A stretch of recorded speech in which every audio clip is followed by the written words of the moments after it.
everybody. Can you hear me? Welcome to Conversations with Anasa. So we're in the middle of a lunar eclipse, and it's a good time to be really quiet and focus on our inner. So let's take our attention inside, down to the belly button. And allow your mind to inhabit the area below your belly button. Just drop your mind into that space.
And now ask very deeply to be connected with your own divinity from that place.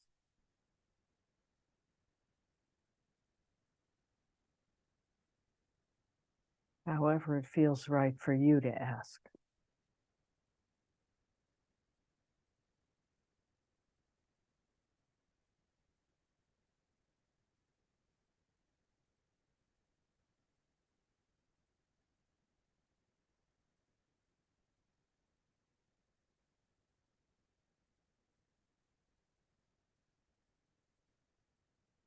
What we are asking for is to empower our inner teacher.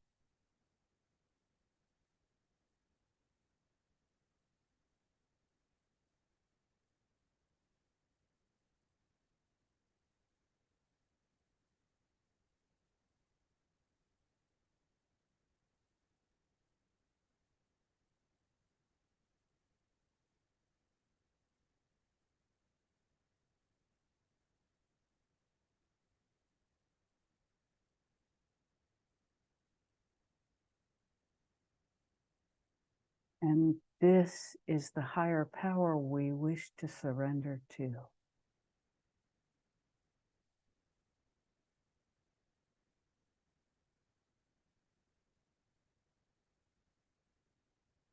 Another way to say that is we wish to allow this inner teacher to permeate every cell of our being.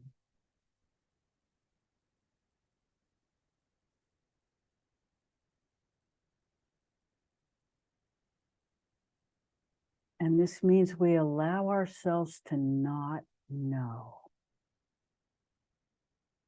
because there's higher knowing that we want to access, or deeper knowing, or more profound knowing.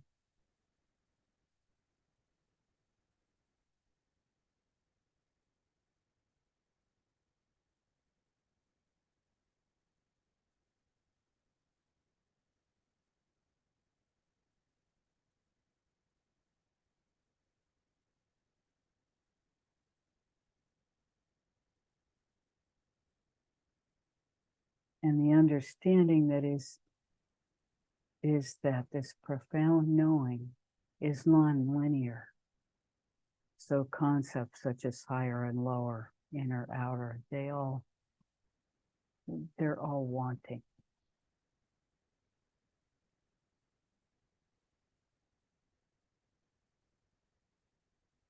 We are inviting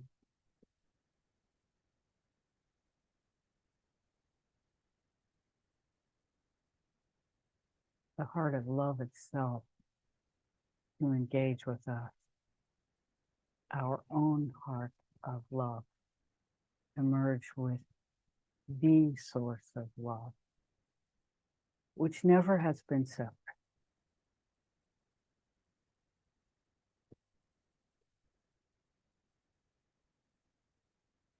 And we allow that union to take place in the space between our breaths.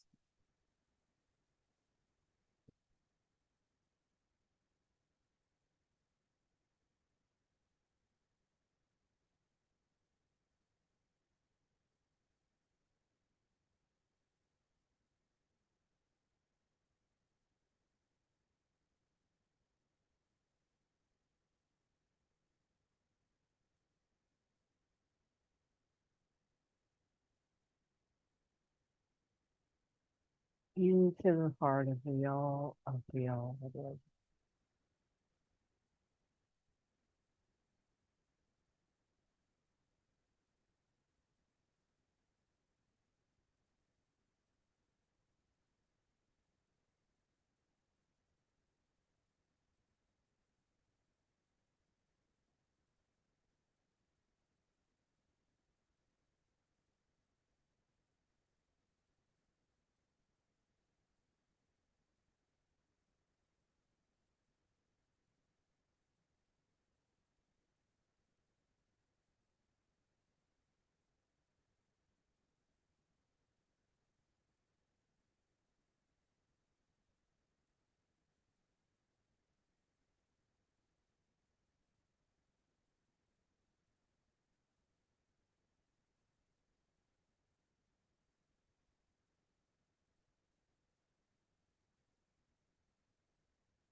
And we ask very deeply to be shown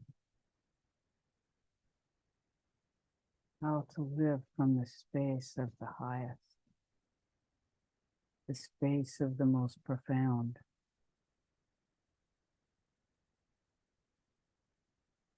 And share this with every life our life touches.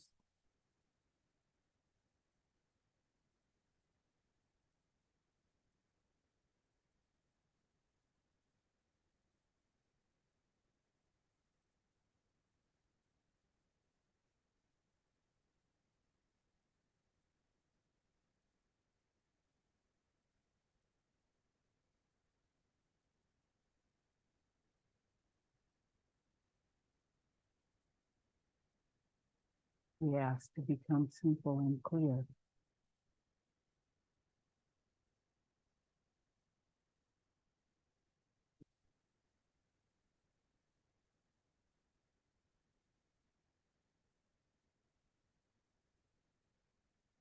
And to take that simple and clear into every sophisticated environment in which we are invited to participate.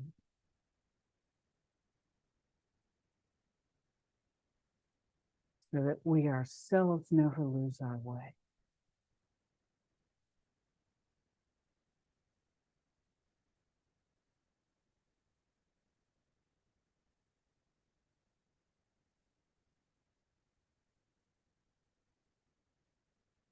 And meditation becomes a prayer for union.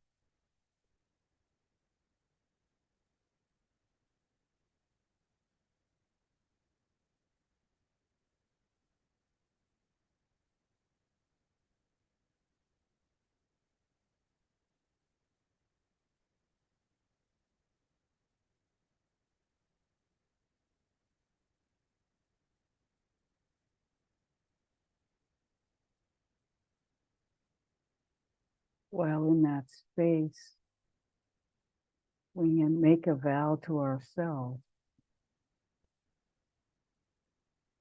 to hold to the sanctity, the sacred space of pure love itself.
We commit ourselves to a vigilance.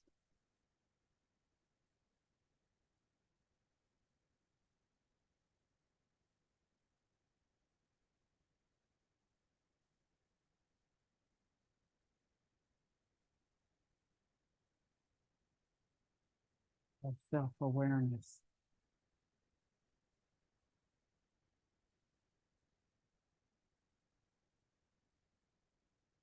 for the sake of the quality of our own life.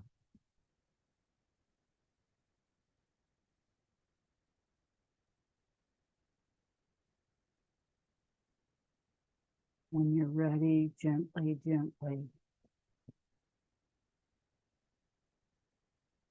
open your eyes while still completely connected to that which is our source.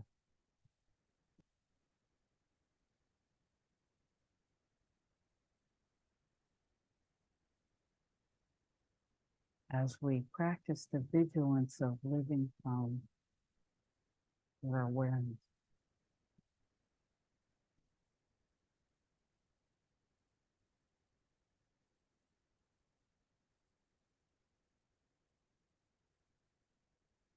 Sacred space.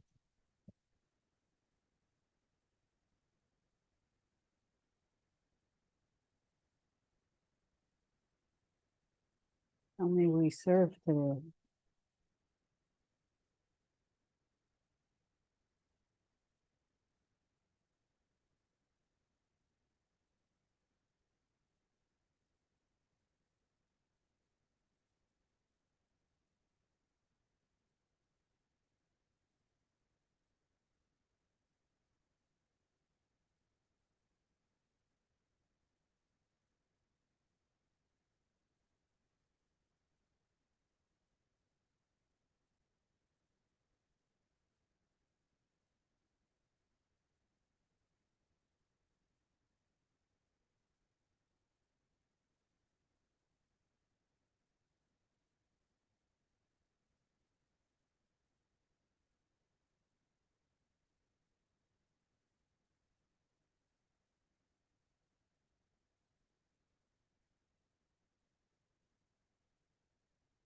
So we're in the middle of a lunar eclipse.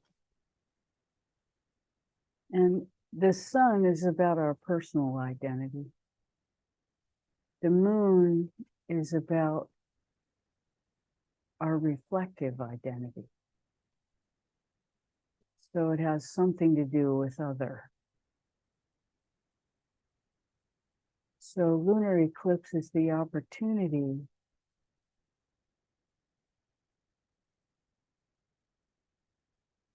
to decide what in our life we want to, is positive that we want to emulate, and is negative that we wish to not participate or grow in our lives. And during the eclipse, it's not a time to make a decision about this, but just to pay attention. No important decisions should be made in the time around an eclipse, because it's understood that the information that is available is distorted.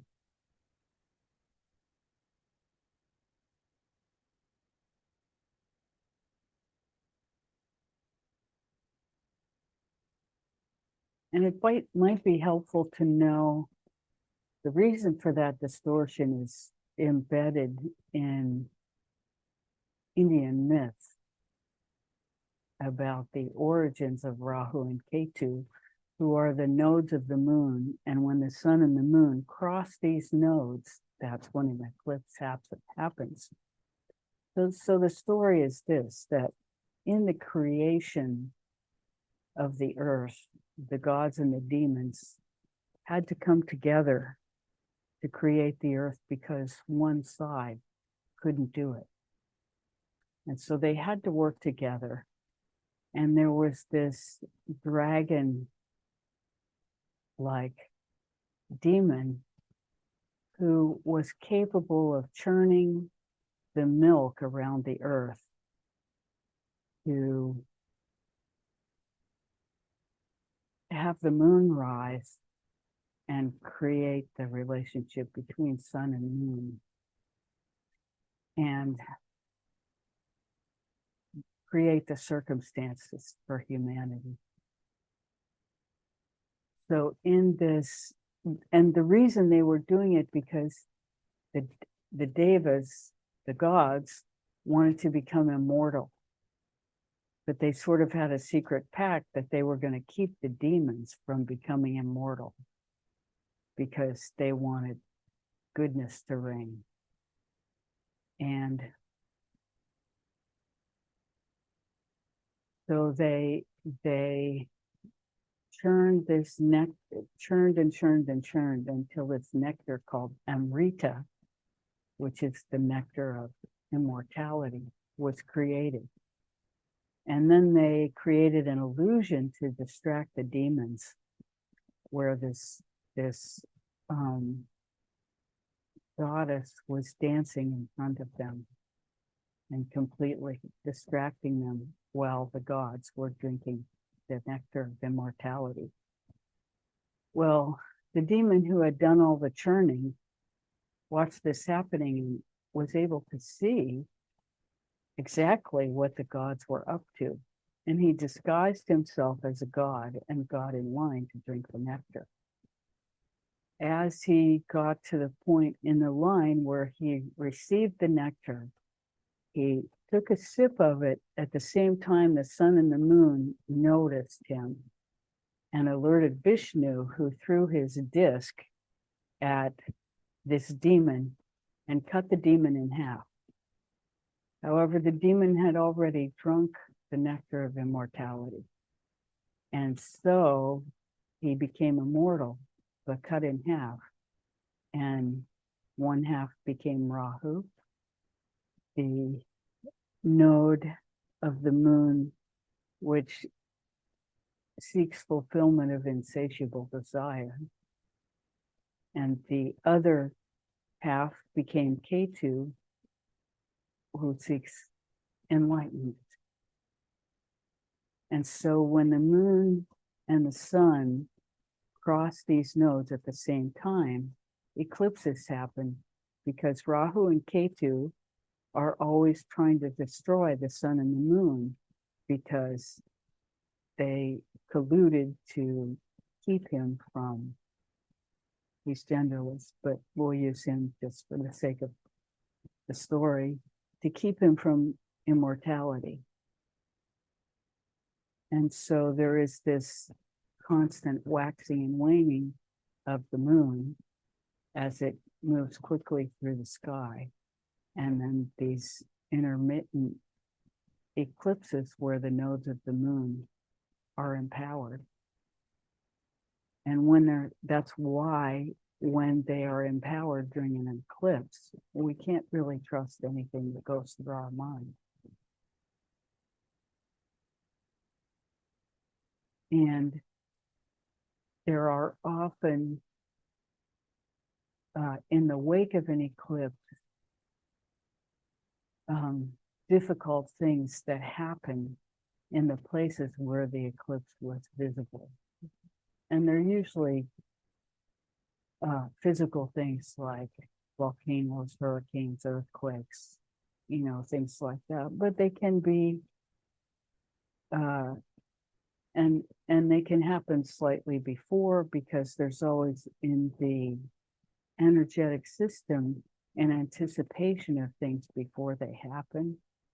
So like the war between Israel and Gaza, that war definitely has to do with the two eclipses that are happening right now. I mean, the one that was 2 weeks ago, and that happened a day or two before the eclipse, as the pattern was setting up in the sky. And so we aren't really hearing about it, but we can assume that there's been some intensification between Ukraine and Russia, and that the whole political, was also seen in our politics, that the Republicans were unable to come to agreement until they sort of snuck through somebody nobody knows. And so there's a lot of, in this moment, uncertainty. And we can be a little bit content with the idea that that uncertainty is itself something to just allow,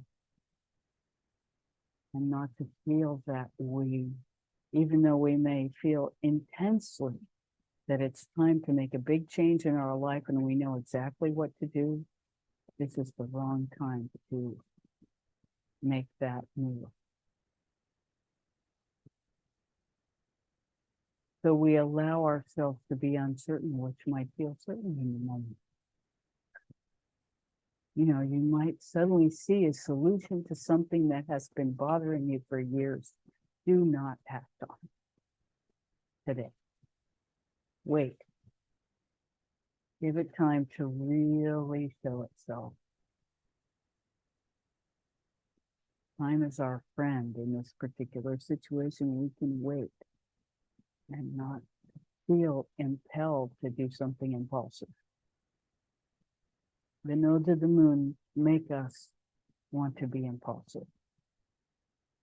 Situations that may cross our vision in these days may make us feel we need to make an impulsive decision. Do not be moved by that. Take your time.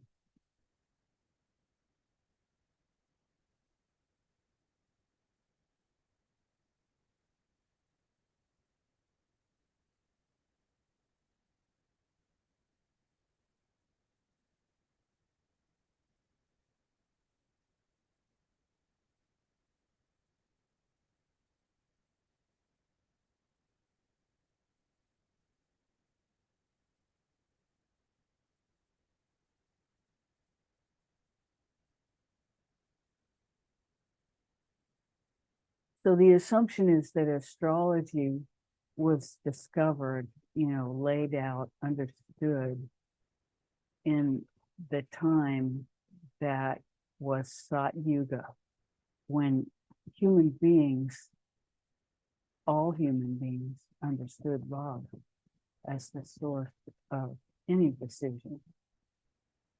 And that oral traditions were possible because people only needed to hear things once to remember them.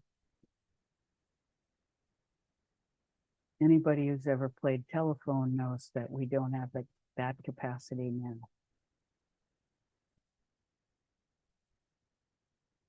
But, theoretically, if this story of human evolution and devolution over time is true, and it may or may not be, because it's rooted in the mythology, all of it. But we can take it as there are certain ways in which it makes sense and is aligned with our experience. So the more we see that, the more we can begin to live in harmony with that information. And it makes us understand why almost every spiritual teacher has an astrologer.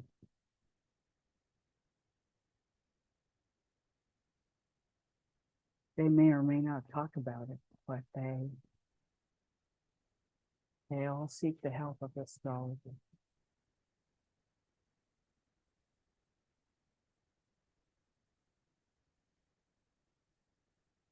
That's not true of every teacher we've met, but many.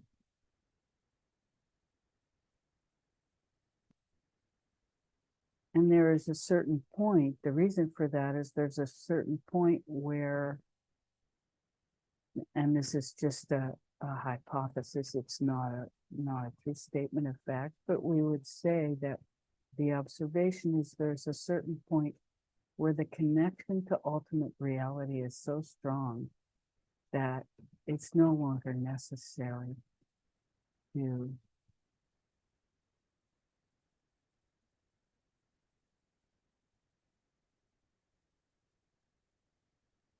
live totally in reaction to external feedback, that the internal feedback becomes reliable.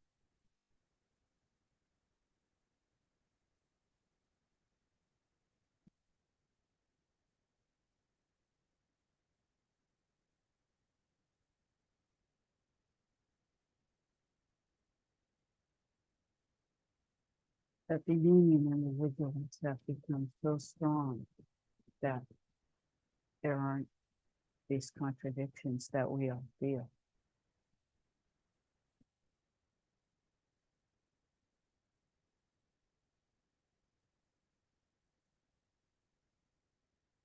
Enough talking. What can we do for you? Yes. We're having trouble hearing you, and I was wondering if there's anything that you can do at your end.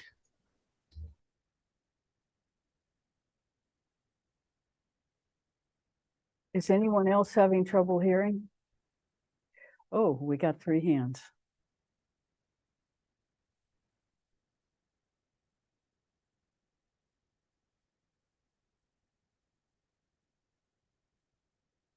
For me, it was just cutting out towards the end. I was hearing you up until then myself. It was my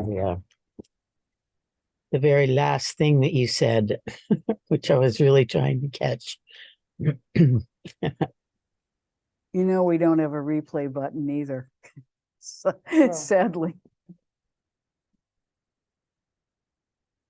What's interesting is I noticed on the computer too, it keeps the recording and just keeps flashing in intermittently too, and I don't know if that's done. The Wi-Fi is stable. So I don't, this is something Do you want to try new batteries? I put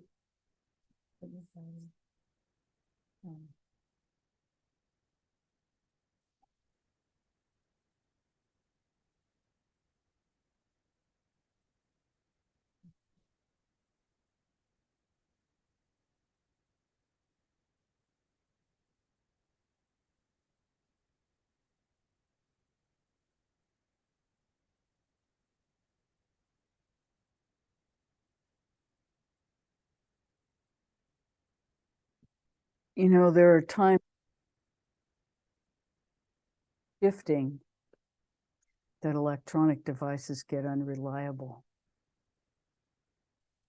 Yeah, I was hoping. See if maybe we can put the mic up a little closer. You're holding it up close, or just.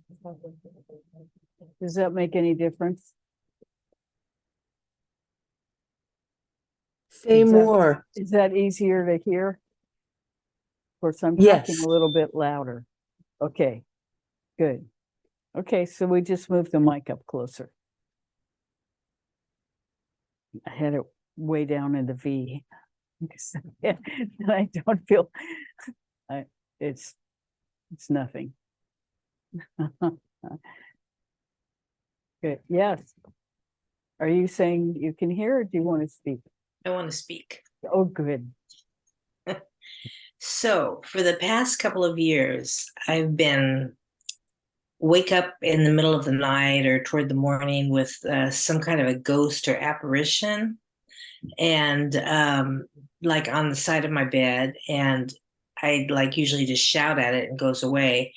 But it's nothing. I don't feel connected to it in any way, like it's some person I know coming back to haunt me or to talk to me.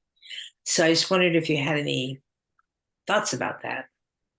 Have you done anything to clear your space? Yeah, I what at one time when it was happening really frequently, I did a clearing, and that was good for quite a while. So I don't feel it's like threatening. It's just more like startling and annoying. Yeah, most of the things we attract are just nuisances, looking for a place to, especially around Halloween. Mm, And so there are a few things you can do. The first thing is to clear regularly. And you've already, mastered the most important part, which is not being disturbed by it.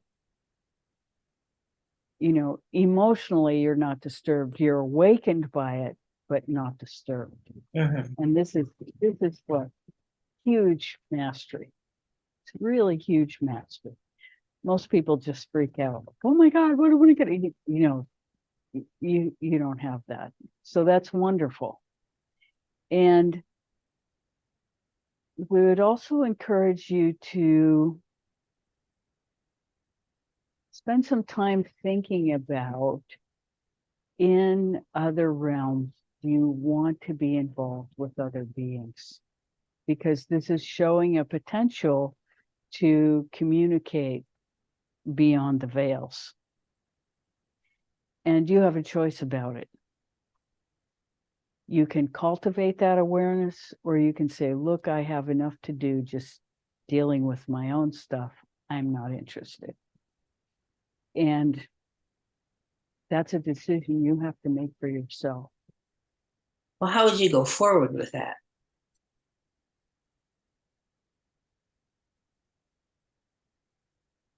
Ask to serve the highest best. That's for you.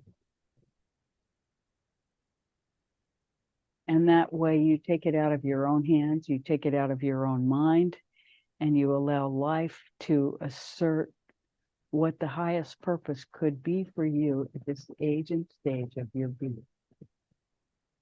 Okay. And you just kind of step out of the way, because we can feel that you're at a place where you don't have an agenda. You don't have like a murderous rage toward this being that just shows up on the side of your bed. You don't have any reaction. It's just like, what? There's nothing there. And so in a way, that's a test of your willingness to embrace a different capacity. And you have every opportunity to say yes or no at every stage.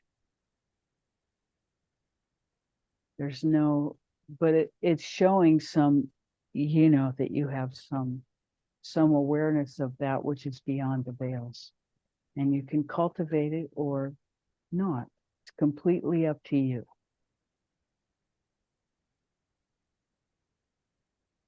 And, we already know that about you. We've seen that you're very good at clearing spaces, that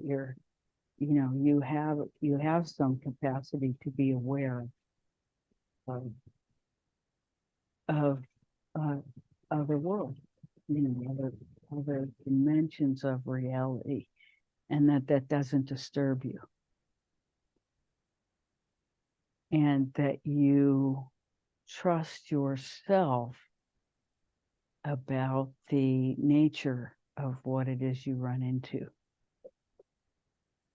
So it doesn't evoke fear in you.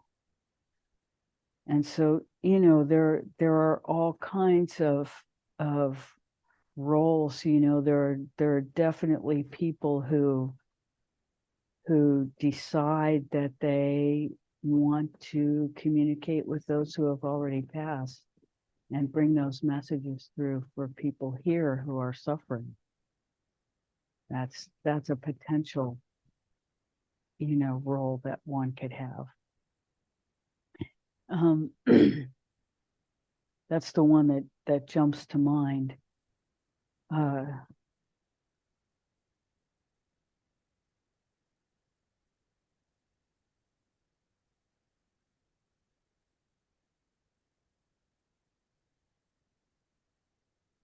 And there may be some capacity for channeling if you're interested in doing that. There's all kinds of ways to relate to, non-linear reality. And then there's, really, to us, the most important thing is that you fundamentally embrace the wholeness of love. And then from there, whatever choices you make will be in alignment. I guess I'm kind of not confused, but don't quite understand. Where would you start? What's the starting place? Like It's a what- meditation? It's what you've been doing for decades. Starting place is going inside and understanding that our external reality is not everything. Okay. That it's, very often largely an illusion, and an important illusion that we can't lose sight of. It still demands attention, external reality, but it's not all there is. And that the all that there is really fundamentally love itself. And that as long as you were engaged in that exploration,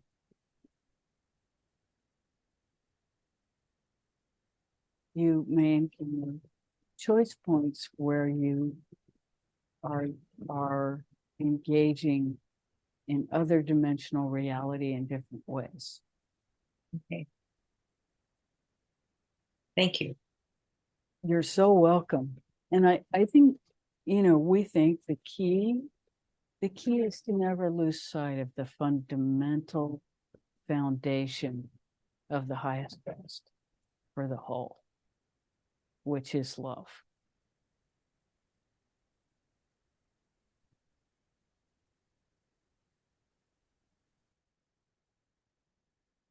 Does that make sense?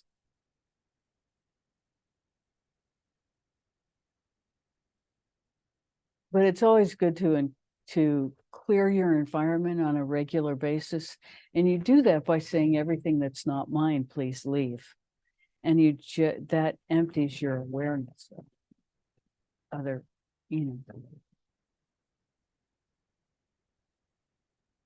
looky-loos and, all that, all the sort of, things that come out at Halloween.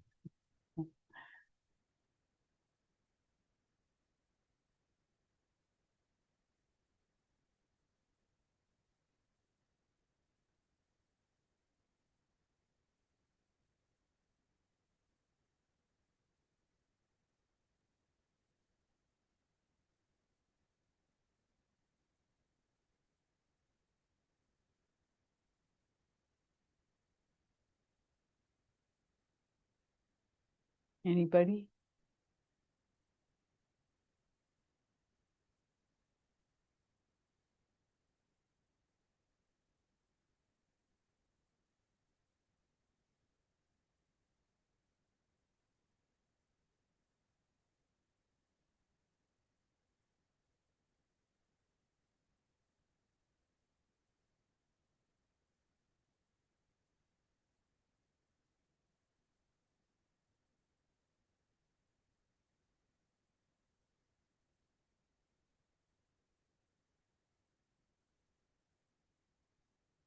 We also have been trained to use a certain substance to clear the environment. That substance is called copal, which is a South American residue.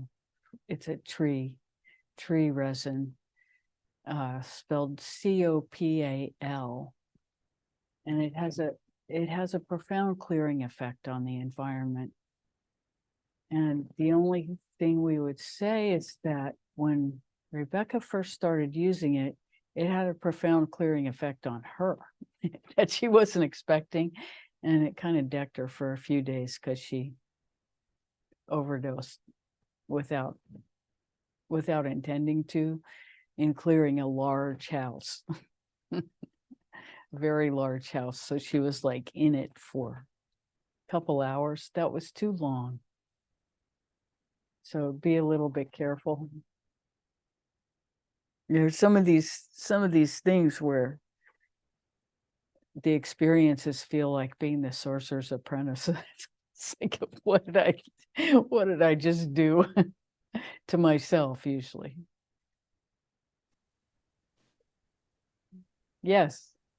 How about Palo Santos? Yes, that's also just fine. That's another wood. Mhm. Yeah. Yeah. These things work, and it just depends on which shamanic tradition you've been exposed to. Mhm. Well, I've also been waking up different than our other speaker, but with fears in the morning, and just well, I have a surgery coming up in the end of next week, so I just try to remain calm and do my breathing and such, but also the clearings regularly would be a very good idea. Well, one of the things that we've come to understand is that every fear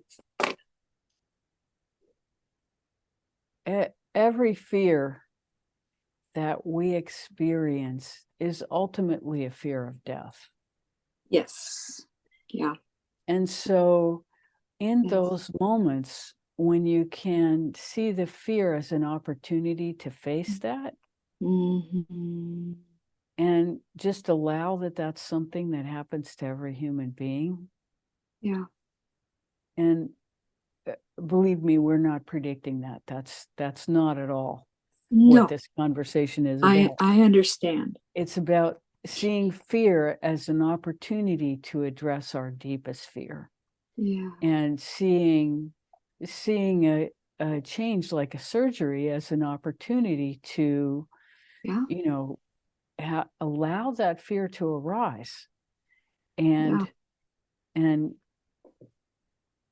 see what's behind it, see what's Yeah. under it. Yeah. Just, okay, fear, come. Yeah. And you can even do that now. Just invite the fear and Right. see what's behind it. Yeah. Just feel into where it is in your body, Yeah. allow it to be there, Mhm. and allow it to get as big as it wants. And then you look behind it and see what's powering it. Okay, that's a good idea. It's an Yes, opportunity. it's an opportunity. Mm-hmm. And you'll discover what you discover, which is a huge relief. Yeah. Yeah. Yeah. I've also been reading more of Stephen Levine's book on death and dying. So, So you and already know. there's been a lot of great teachings in that book, and breathing, and beautiful. Mhm. Actually, it's bringing me a lot of peace right now. Yes. Yeah, so I also have a lot of acid reflux, so my head it just, just gets hit. So, Well, this the should other thing stop. you can say is that the whole reason you're doing this surgery is so that that will be fixed. That's the reason. Yes. Yeah. Yes. So it's So, making so me, there yes, you go. I need You to know, plunge into this for sure. so you just think about the week after. Yeah. And how, yes, initially there'll be some physical recovery required, Right. but the week after that, you're Yeah. gonna suddenly start to feel a lot better. And you may Yeah. even feel a lot better when you wake up, just I having may, that yes. issue resolved. Yes. Yeah. Yeah. Yes, I've been contemplating that as well. So thank you. Yeah. Yeah. Yeah. I mean, you can now imagine what it will be like to have that all headed toward your feet instead of your head. Yeah. Yes. Yeah. Well, and I also feel that this eclipse has been, raising some things up as well. It's also a So, clearing. It's a clearing for you. It's an opportunity to everything yeah, that's not yours right. coming up to be let go. Yeah. So you're in, I mean, we all go through death and rebirth experiences all the time. This is Mhm. one that's a little bit more blatant for you because you have a physical event as part of it. Mhm. And Mhm. it doesn't mean that they happen in every dimension of our being. They're Yeah. physical, they're emotional, they're mental, Right. they're and all three. Right. And you're just in an opportunity point where a change is going to happen Yeah. that will fundamentally make your life better, or you wouldn't be doing it. Yeah. Sounds like it. Yeah. Yeah. So it's a very good thing all the way around. It's a very good thing. Yes. Thank you.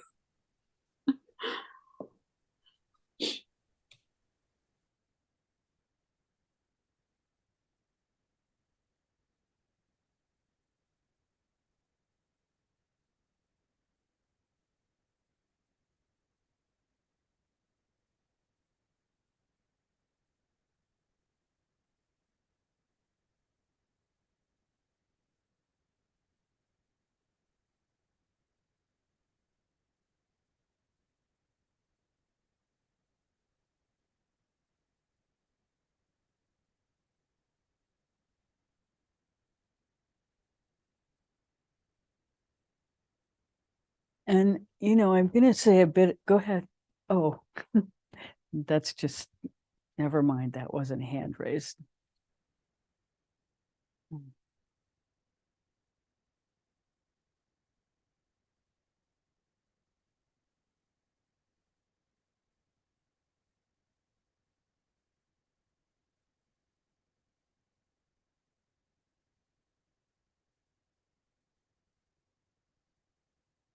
How may we serve further?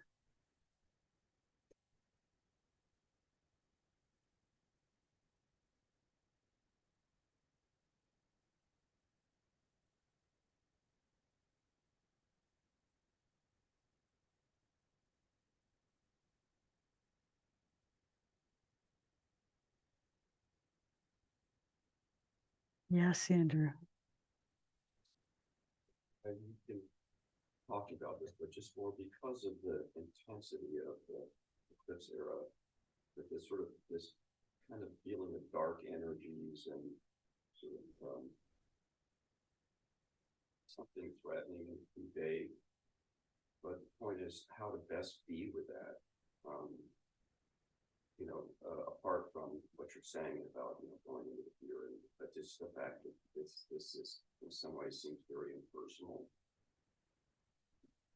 Well, in some ways it seems very impersonal, but these sort of cataclysmic times, depending on where they're happening in our own astrology, they may actually promote events like a surgery or, you know, difficulties at work, difficulties in, you know, all various arenas, depending on where these energies land for us, because our life is made up of you know, positive and negative energies that are constantly interacting.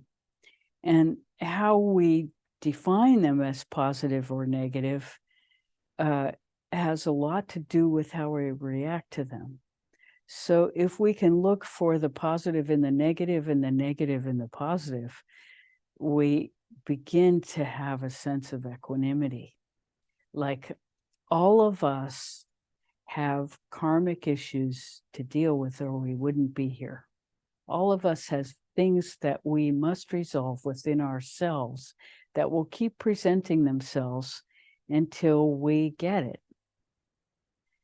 And at our age, we start to see that they're patterns.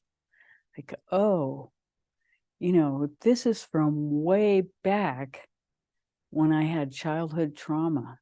And it's created this pattern where whenever I see this, I'll turn into rage. And it has nothing to do, at this point, it has nothing to do with the actors really themselves, but it has everything to do with a misunderstanding about that was laid in stone, in concrete, when I was 7 years old. And so to have the opportunity to what's clearly a karmic event, you know, most people at the age of 7 have no, you know, true ethical volition that they can be held accountable for. This is karmic pattern set in stone, come to be resolved, come to be delivered, experience delivered, to be dealt with in a lifetime. And bringing it to the highest best in you is liberation from that pattern. And that's sort of how it works. And most people have one or at the most two things that they came here to accomplish inside themselves. And so when we see that, and we continuously work at it, we're living in harmony with why we're here. We are fulfilling our karma. And a lot of that has to do with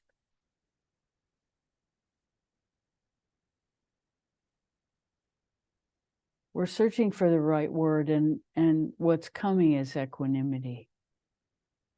You know, there are certainly periods of happiness and the experience of joy that becomes available in waves. All experience happens in waves. If the waves aren't changing, then either we're stagnant or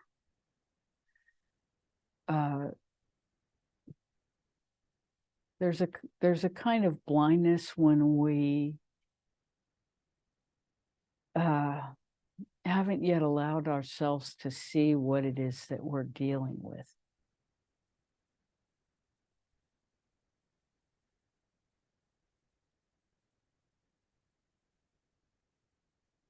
And all of us, you know, are doing the work with such intensity that I don't think that's really part of the patterns that are happening right now in this particular setting. But we can see around us people who are sort of blind to their work.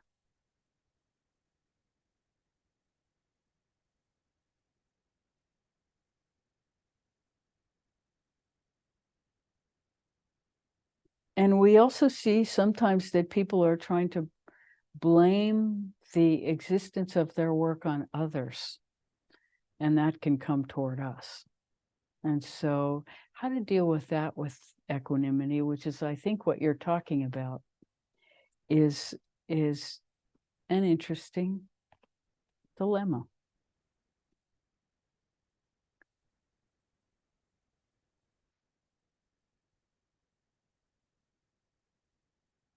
And so there are times where protecting oneself is really important.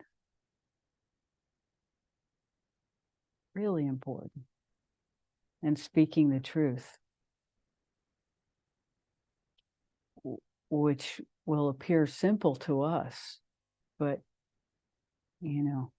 people have a way of projecting their own complexity on situations that and projecting their own interpretation of reality that has nothing to do with what we might be experiencing, but we might have to address that in a strong way. And when that happens, it's very important to be quiet and wait for the right opportunity to truly finish whatever karma one has with that situation. Truly finish it. And the opportunity for fear or false evidence appearing real in those situations is magnified.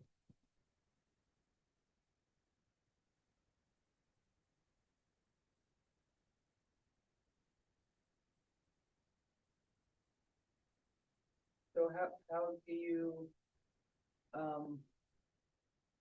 eliminate that, the exact example that you spoke about of when you were 7, or so when I was 7, just being made to feel responsible, therefore guilty about so many things, and now I'm in a work situation where I know I haven't done anything, although I've been accused, but I still feel guilty and carry the weight of it. And I know it's not mine, but it continues to, because it's so deeply ingrained to carry that guilt. Well, the place to resolve that guilt is in the 7-year-old. I tried to- Oh, yes. Did you hear that question? The question is this: at the age of 7, when guilt was imposed on you for things that you, of course, had no responsibility for, but you were made to feel guilty because you were in the same room of whatever it was. And this happens especially if there's, a family of more than 2 kids, and the parent can't tell who did what, so everybody gets blamed. So there becomes this feeling that no matter what you do, it's never going to be okay. So when you discover those patterns in yourself, you have to heal the 7-year-old. You can't heal the person now by coming to peace with the situation now. You have to forgive yourself for every one of those situations that you took on as your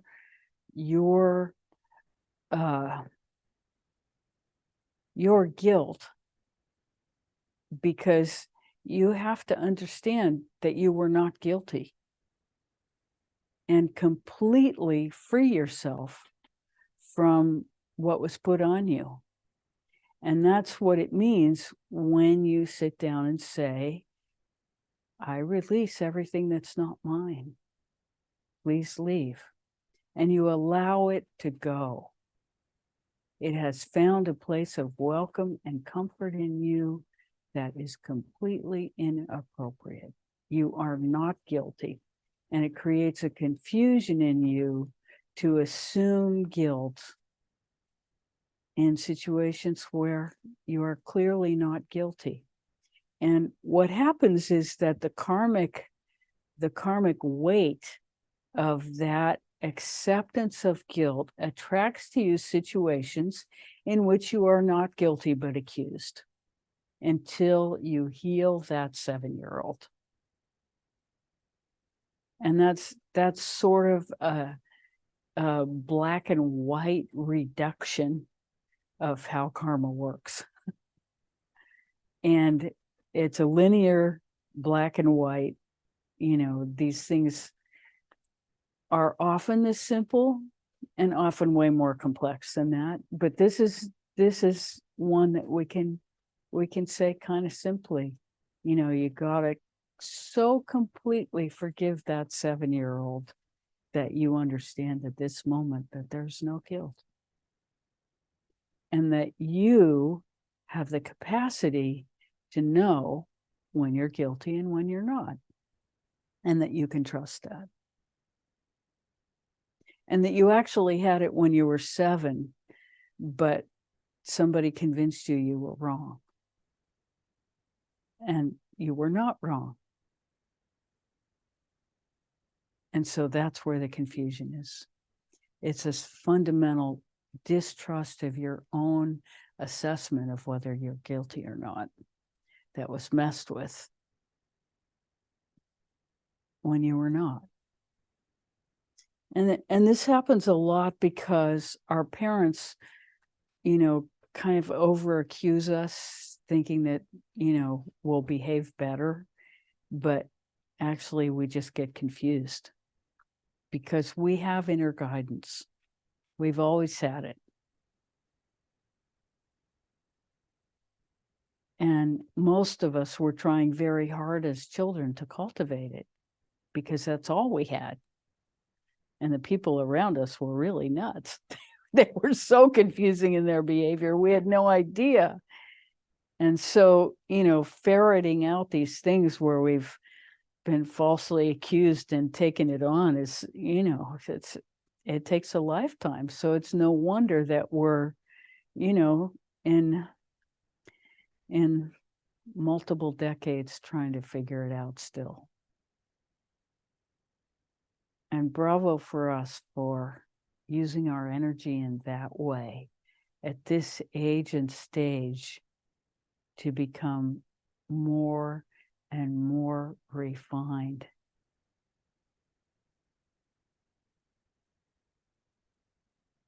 And to learn how to protect ourselves from, you know, what was done to us at 7.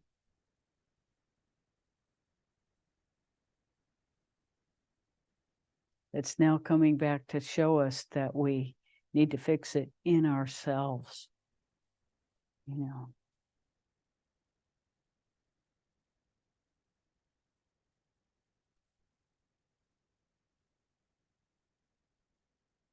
And in, you know,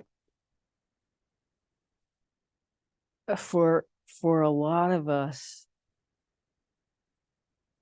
original sin was part of the lexicon of our early life. And that's just the exact opposite of reality.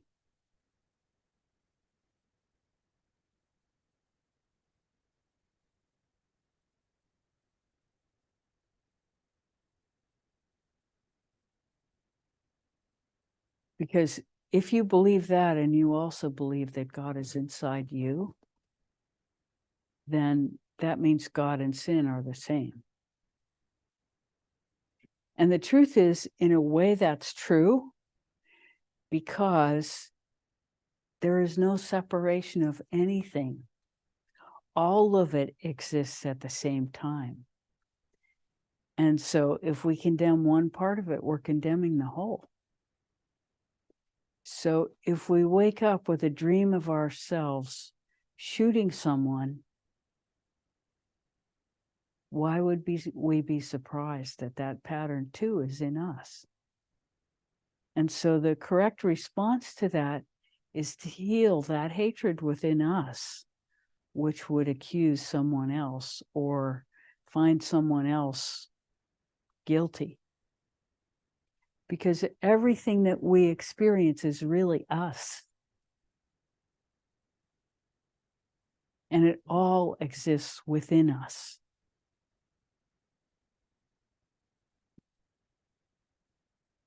And as we simplify our matrix of belief, we get clearer and clearer about what our work is.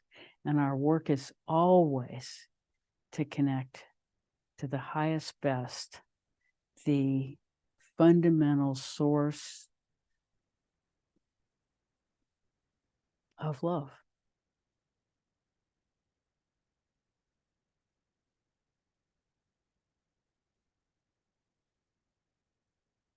The energy that powers everything that is.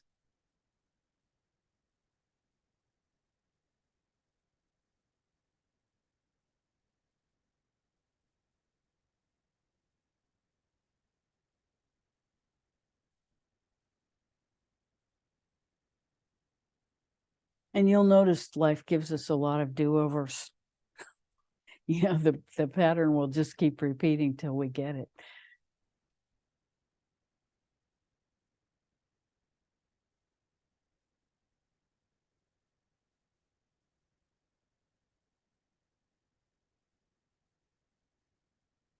It's 11:11 according to our clock,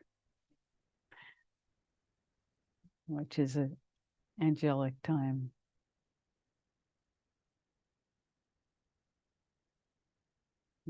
Thanking them for being here.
You know, there's so much energy supporting you through this surgery that we just want to point it out in this moment so that you carry that with you.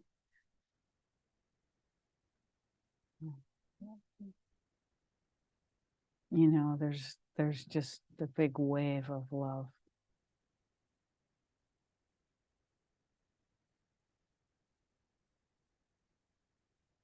And that's true for everybody on this call and what we're facing. You know, the eclipse is about facing things that we would rather skip. And sometimes we're it and sometimes we're not. And so if we're not, then extreme gratitude is in order, because, you know, in this moment we're spared the muckety muck for whatever reason. And we know our number will be up at some point. And so then we'll be in the muckety muck, and we do our best. We just do our best. You know, we are vigilant to what we can influence and what we can't. We accept what we can't, and we move forward as best we can with real honesty and faith in the fact that we are doing our best, whatever the outcome. That outcomes are not up to us. We don't ever have anything to do with the outcome. We only have to do with our own part in the play.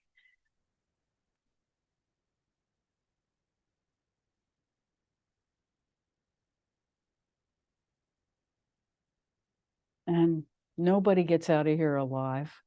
And sometimes that feels like a great blessing, and sometimes it feels like a great curse. It's neither, it's just the truth.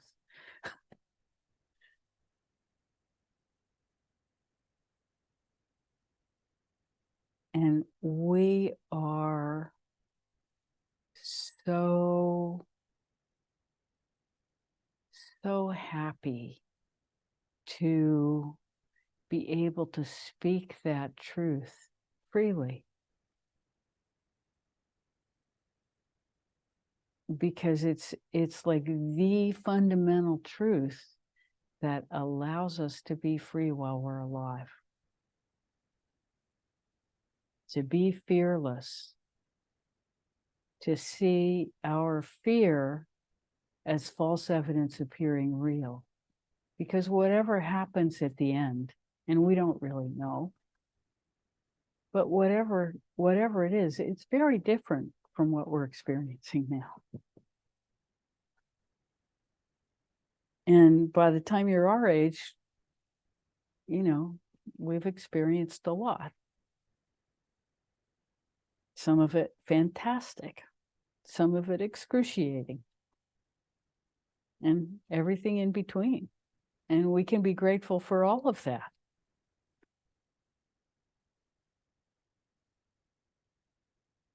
And for the opportunity to discover our source. That's our greatest opportunity. So let's be quiet a few minutes and be with that.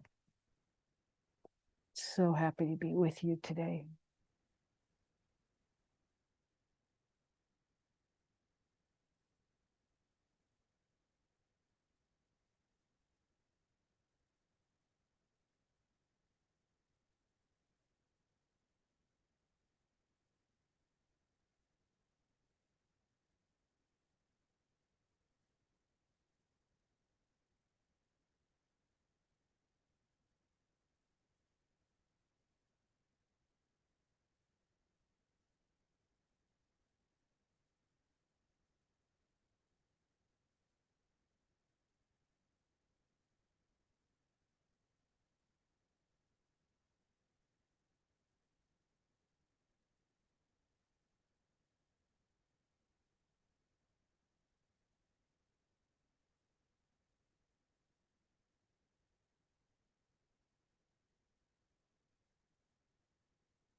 Thank you so much for being here today. What a beautiful, beautiful time to be together. We're so grateful for this opportunity. So much love.